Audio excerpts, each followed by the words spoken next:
સુરતની ચમકમાં ચાર ચાંદ લગાવી દેતા ડાયમંડ હીરા બુર્જને લઈને સમગ્ર રાજ્યમાં દેશની સાથે વિશ્વભરમાં ચર્ચાઓ છે. પેન્ટાગોન કરતા મોટા કોમર્શિયલ બિલ્ડિંગનું લોકાર્પણ વડાપ્રધાન નરેન્દ્ર મોદીના હસ્તે થનાર છે. ત્યારે આ અગાઉ સુરતના સરસાણા ખાતે યોજાયેલ roots B2B gems and jewellery એક્ઝિબિશનમાં ડાયમંડ બુર્જની હીરા, સોના, ચાંદી અને બનેલી આબોહૂબ પ્રતિકૃતિ મૂકવામાં આવી હતી, જે સૌ કોઈના આકર્ષણનું કેન્દ્ર બની હતી.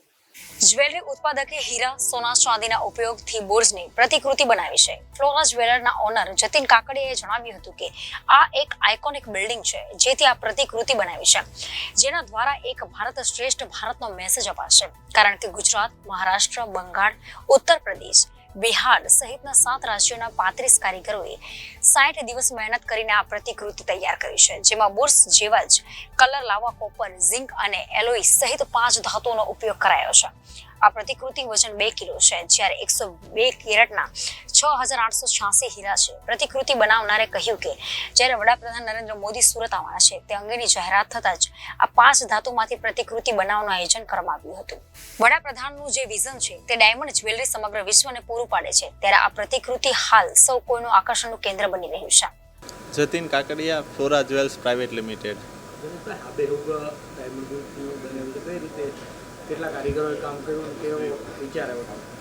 જ્યારે માનનીય પ્રધાનમંત્રી મોદી સાહેબની ડેટ ફાઇનલ થઈ SDBના ઓપનિંગની, ત્યારે અમને આ વિચાર આવ્યો અને આ આબેહૂબ પ્રતિકૃતિ 35 જેટલા કારીગરોએ જે અમારી ફેક્ટરીમાં કામ કરે છે એમણે બનાવી છે. અલગ અલગ રાજ્યોના છે અને એક ભારત શ્રેષ્ઠ ભારતનો આ ઉત્તમ નમૂનો છે અને અંદાજે 7000 જેટલા નંગ એમાં યુઝ થયા છે. પંચ ધાતુમાં અમે બનાવી છે.